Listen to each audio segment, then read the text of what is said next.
Ayah hiji jalema di lembur puring,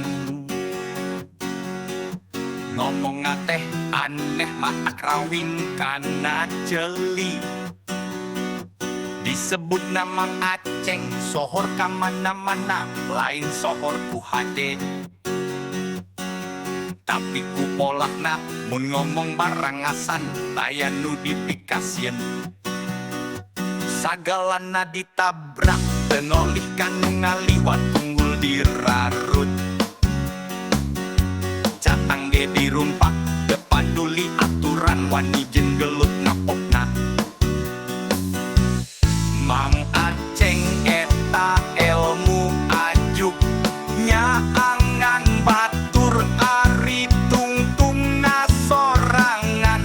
Parempoek teka ukur moyong batur maningeunah nyebut batur tolol oon tai kotok dina irung. Teka ambe eta ngaranna bloon.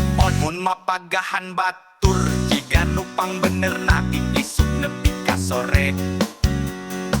Tederen-deren ngomongna tapi tingali atuh hirup manehna sorangan. Pabalatak tepugu poek mokleng buta rajin.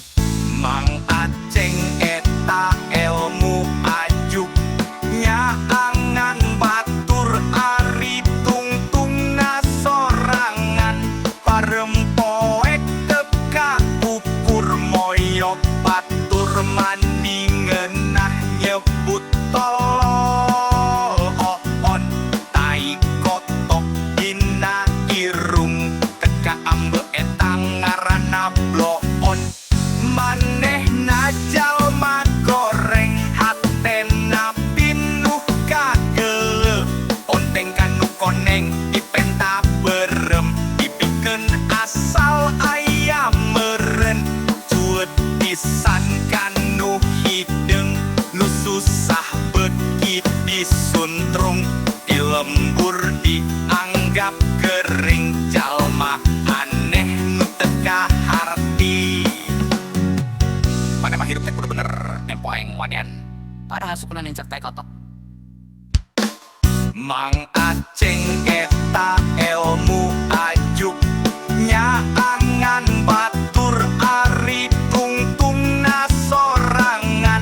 Parempoek teka ukur moyok batur maningeunah nyebut batur tolol oon tai kotok dina irung. Teka ambe eta ngaranna bloon. Mang Aceng ngapodor tapi garing, ika sebelen salembur. Sok aya nu nanya saha senyana eta Mang Aceng nih. Matak erang ngaku tapi daku maha.